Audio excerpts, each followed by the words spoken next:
ایسا نہ کیا کرو. شیطان چاہتا یہی تھا کہ تم کسی طرح نیکی کے راستے سے ہٹ جاؤ. تو اے پیارے اسلامی بھائیوں، یہ ہسٹری رہی ہے. اگر آپ انبیاء کی ہسٹری پڑھیں، آپ صحابہ کی ہسٹری پڑھیں، اولیاء کرام کی ہسٹری پڑھیں، ان کو ریڈ کارپٹ ویلکم نہیں ملا، ان کو بھی بڑی مشکلیں اٹھانی پڑی. حضرت خواجہ غریب نواز کو کون نہیں جانتا، مگر جب خواجہ غریب نواز ہندوستان آئے تھے ویلکم نہیں ہوا تھا، پورا ہندوستانی خلاف ہو گیا تھا، پانی بند کرنے کی دھمکی تھی، بیٹھنے نہیں دیتے تھے، مگر خواجہ نے بات جاری رکھی، ہمت نہ چھوڑی. اللہ نے کیسی برکت ڈال دی کہ 90 لاکھ غیر مسلم مسلمان ہو گئے. وقت آتا ہے، ٹائم لگتا ہے، اور اس کے بعد اللہ وہ ترقی دیتا ہے، وہ راہیں کھول دیتا ہے کہ پھر غیب سے مدد آتی ہے. تو نیکی کے کام میں ہمارا کام ڈٹے رہنا ہے، اللہ کریم پھر غیب سے مدد فرماتا ہے. تو بہرحال اب ہوا کیا کہ حضرت موسیٰ علیہ السلام کو اب قتل کرنے کی سازش وہ کر رہے تھے، لیکن اب حضرت موسیٰ سے وہ مقابلہ تو نہیں کر پاتا تھا. فرعون کئی بار ان کو زیر کرنے کی کوشش کی، مگر حضرت موسیٰ علیہ السلام کے پاس زبردست دلائل ہوتے تھے، وہ معجزات دکھاتے تھے. تو فرعونی کہتے یہ تو جادو ہے. ایک بار تو فرعون نے کیا کیا، بہت سارے جادوگروں کو جمع کیا کہ یہ لگتا ہے جادو کرتے ہیں، تم ان کا مقابلہ کرو. جادوگر آئے، بڑے بڑے انہوں نے اپنے جس کو کہتے ہیں نا شعبدے دکھائے، اپنی رسیاں پھینکی، وہ ساری رسیاں سانپ بن گئی. پورا مصر جمع تھا کہ مصر کے بڑے کمال کے جادوگر جن کے نام ہے دنیا میں، اب وہ اپنے جادو دکھائیں گے. اب جب وہ رسیاں سانپ بنی اور سانپ ادھر ادھر جانے لگے، ہر طرف خوف پھیل گیا. اللہ اکبر. حضرت موسیٰ علیہ السلام نے جب اپنا عصا مبارک زمین پر ڈالا تو وہ بڑا اژدہا بن گیا اور وہ ان تمام سانپوں کو نگل گیا. اور اس معجزے کو دیکھ کر سارے جادوگر سجدے میں گر گئے، سب نے کلمہ پڑھا اور حضرت موسیٰ کے غلام بن گئے. جادوگر تو مان گئے، مگر فرعون اور اس کے ساتھیوں کے دل پر مہر ایسی تھی کہ وہ اس کو بھی جادو ہی سمجھتے رہے اور حضرت موسیٰ پر ایمان نہ لائے، مقابلہ نہیں کر پاتا تھا. آخرکار پلان کیا کہ کسی طرح شہید کر دیا جائے. اچھا، فرعون نے اس سے پہلے بھی بہت کوشش کی ہے. حضرت موسیٰ علیہ السلام کی ہسٹری جو ہے نا، اگر اس کو قرآن سے پڑھے نا، one of the historical history, آپ کے بچپن سے ہی واقعات بڑے کمال کے ہیں. آج لوگ کہتے ہیں یار کوئی کمال کی کہانی سناؤ، کوئی عجیب و غریب واقعہ ہونا چاہیے، انٹرسٹنگ سٹوری سناؤ. پرابلم یہی ہے، نہ ہم نے نبیوں کے واقعات پڑھے، نہ ہم نے قرآن کے واقعات پڑھے. حالانکہ ایسے ایسے عجیب و غریب واقعات اور ہسٹوریکل ایونٹ ہوئے ہیں کہ اگر آج ہم بیٹھیں اپنے بچوں کو سنائیں تو عقلیں حیران ہو جاتی ہیں کہ اللہ کریم نے اپنے نبیوں کی زندگی میں کیسے کیسے واقعات ہمیں عطا فرمائے. اب ذرا سنیے گا، حضرت موسیٰ علیہ السلام کے بچپن کا واقعہ ہے. فرعون نے خواب دیکھا تھا اور وہ خواب یہ تھا کہ بیت المقدس کی طرف سے ایک آگ آئی ہے اور اس نے مصر کو گھیر لیا ہے اور سارے قبطیوں کو جلا دیا ہے. قبطی یہ فرعونی تھے اور بنی اسرائیل کے لوگوں کو کوئی نقصان نہیں ہوا. تو جو اس کے کاہن تھے انہوں نے کہا کہ ہمارا علم بتاتا ہے کہ بنی اسرائیل میں ایک بچہ پیدا ہوگا جو تیری بادشاہی کو زوال لے آئے گا، تجھے تباہ و برباد کر دے گا. اب جب فرعون نے یہ تعبیر سنی تو حکم جاری کر دیا کہ بنی اسرائیل میں جو لڑکا پیدا ہو اس کو قتل کر دیا جائے. اس ظالم نے کاہنوں کی بات کو مان کر ہزاروں بچوں کو قتل کروا دیا. یعنی جو بچہ پیدا ہوتا اسے مار دیا جاتا. تھوڑے دنوں کے بعد اب اس قوم کے اندر ایک وبا پھیلی اور اس قوم کے بوڑھے لوگ بھی مرنے لگے. اب اس کے وزیروں نے کہا ادھر سے بوڑھے مر رہے ہیں، ادھر سے تم بچے قتل کروا رہے ہو، تھوڑے عرصے بعد تو ہماری تعداد ہی ختم ہو جائے گی، ہماری آگے جا کے خدمت کون کرے گا، ہمارے کام کو آج کون چلائے گا، جوان تو بنیں گے ہی نہیں. جب بچے ہی مار دو گے تو کیسے یہ نسل آگے چلے گی. تو اب اس نے کہا کہ ایسا کرو، 1 سال بچے جو پیدا ہوں ان کو مار دو، اگلے سال جو بچے پیدا ہوں ان کو چھوڑ دو. عجیب و غریب اس کے فیصلے تھے. تو 1 سال، جس سال بچوں کو نہیں قتل کرنا تھا اس سال حضرت ہارون علیہ السلام پیدا ہوئے تو وہ بچ گئے، معاملات سے نکل گئے. اب جس سال بچوں کو قتل کرنا تھا اس سال حضرت موسیٰ پیدا ہوئے. اب وہ تو اس کے کارندے ڈھونڈتے تھے کہ کدھر بچہ ملے اسے قتل کر دیں. حضرت موسیٰ علیہ السلام کی جو والدہ تھی انہوں نے کیا کیا کہ حضرت موسیٰ علیہ السلام کی پیدائش کو بہت چھپایا کہ کسی طرح پتہ نہ چلے. اور اب سبحان اللہ, اللہ کریم نے ان کے دل میں یہ الہام ڈالا, حضرت موسیٰ کی والدہ کے دل میں, کہ تم حضرت موسیٰ کو دودھ پلاؤ. جب تمہیں یہ خوف ہو نا, کیونکہ بچہ روتا بھی ہے کہ ہمسایوں کو پتہ چل جائے گا, تو پھر کیا کرنا کہ فرعون کو معلوم ہوتے سے پہلے بے خوف و خطر اس بچے کو مصر کے دریائے نیل میں ڈال دینا, اور ڈوب جانے کا اندیشہ نہ کرنا, اس کی جدائی کا غم بھی نہ کرنا, ہم اسے تیری طرف لوٹا دیں گے اور اسے رسول بنائیں گے. اچھا, یہ پوری بات اللہ کریم نے قرآن میں بیان فرمائی. حضرت موسیٰ کی والدہ کا نام کیا تھا؟ یوحانز, اور آپ لاوی بن یعقوب کی نسل سے ہیں. پہلے آپ کے دل میں یہ بات ڈالی کہ بچے سے گھبرانا نہیں, اس بچے کو پانی میں ڈال دینا, یہ ڈوبے گا نہیں اور فرعون بھی نقصان نہیں پہنچائے گا, یہ بچہ واپس بھی تمہارے پاس آئے گا اور اس کو رسول بھی بنایا جائے گا. اب ایک ماں ہے, اس کو پتا ہے پورے شہر کے بچے قتل کیے جا رہے ہیں, میرا بچہ کیسے بچ سکتا ہے؟ لیکن اللہ کریم نے دل میں یہ بات ڈال دی, اور اس بات کو قرآن سورہ قصص میں کتنے پیارے انداز میں بیان فرماتا ہے. میں یہ واقعہ بیان کرتے کرتے تھوڑا سا توجہ یہ بھی دلانا چاہوں گا کہ دیکھو یہ سب رب کے کلام میں موجود ہے, یہ ہمیں پہلے کیوں نہیں پتا, یہ ہم نے پہلے کیوں نہیں پڑھا, اور اپنے بچوں کو, اپنی فیملی کو یہ واقعات ہم کیوں نہیں سناتے. سنو اللہ قرآن میں کیا فرماتا ہے. بسم اللہ الرحمن الرحیم. وَأَوْحَيْنَا إِلَىٰ أُمِّ مُوسَىٰ أَنْ أَرْضِعِيهِ فَإِذَا خِفْتِ عَلَيْهِ فَأَلْقِيهِ فِي الْيَمِّ وَلَا تَخَافِي وَلَا تَحْزَنِي إِنَّا رَادُّوهُ إِلَيْكِ وَجَاعِلُوهُ مِنَ الْمُرْسَلِينَ. اللہ قرآن میں فرماتا ہے ہم نے موسیٰ کی ماں کو الہام فرمایا کہ اسے دودھ پلا, پھر جب تجھے اس پر خوف ہو تو اسے دریا میں ڈال دے, اور خوف نہ کر اور غم نہ کر. وَلَا تَخَافِي وَلَا تَحْزَنِي, خوف نہ کر, غم نہ کر, بے شک ہم اسے تیری طرف پھیر لائیں گے اور اسے رسولوں میں سے بنائیں گے. اچھا, اللہ کا وعدہ تھا, اللہ کی نیک بندی تھی. آپ نے کیا کیا کہ آپ نے پہلے تو کچھ دنوں تک دودھ پلایا, آپ کی بہن کے سوا کسی کو بتایا نہیں, لیکن جب کچھ دن کے بعد والدہ کو فرعون کی طرف سے اندیشہ ہوا تو ایک صندوق بنایا, نیچے روئی بچھائی, چھوٹا سا بچہ ہے, اس بچے کو اس صندوق میں ڈالا گیا. حضرت موسیٰ کو صندوق میں بند کیا اور اس کے درزیں روغن کیر سے, روغن کے ذریعے اس کی درازیں بھی بند کر دی, اسے دریائے نیل میں بہا دیا. تصور کریں ماں کی کیفیت کیا ہوگی کہ چھوٹے بچے کو اب دریائے نیل کے حوالے کیا جا رہا ہے. یہاں ایک بات سیکھنے کو مل رہی ہے, اللہ والیوں کو اللہ پر بھروسہ کیسا تھا, یقین کیسا تھا. انہیں یقین تھا کہ رب کا وعدہ ہے میرے بچے کو آنچ نہیں آنی. مسئلہ یہ ہے ہم اچھے خاصے گھر میں بیٹھے ہوں, ہم اپنے شاندار گھر میں, پکے گھر میں بیٹھے ہوں, ہمیں پھر بھی ٹینشن رہتی ہے کل کیا ہوگا, پرسوں کیا ہوگا, بچوں کا کیا ہوگا, کاروبار کا کیا ہوگا. کئی لوگ ملتے ڈپریشن کے مریض ہو گئے, بڑی ٹینشن میں ہوں. بھائی کیوں ٹینشن ہے؟ سوچیں بڑی آتی ہیں, پتہ نہیں میرے بعد بچوں کا کیا ہوگا, اگلے سال کاروبار کا کیا ہوگا. اتنا سوچتے کیوں ہو؟ رب پر بھروسہ کدھر گیا, توکل کدھر گیا؟ ارے اللہ پر بھی بھروسہ کرو, جس رب نے پیدا کیا ہے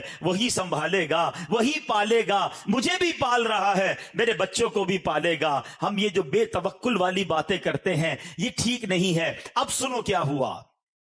اب وہ صندوق کدھر گیا؟ اللہ کی شان دیکھو, کسی اور جگہ بھی جا سکتا تھا, مگر یہ صندوق کیا ہوا؟ حضرت موسیٰ علیہ السلام کی والدہ نے ان کی یعنی حضرت موسیٰ کی بہن مریم سے کہا کہ ذرا تم صندوق کے ساتھ ساتھ دریا کے کنارے کنارے چلتی رہو, دیکھو صندوق جاتا کدھر ہے, بھائی پر نظر رکھو.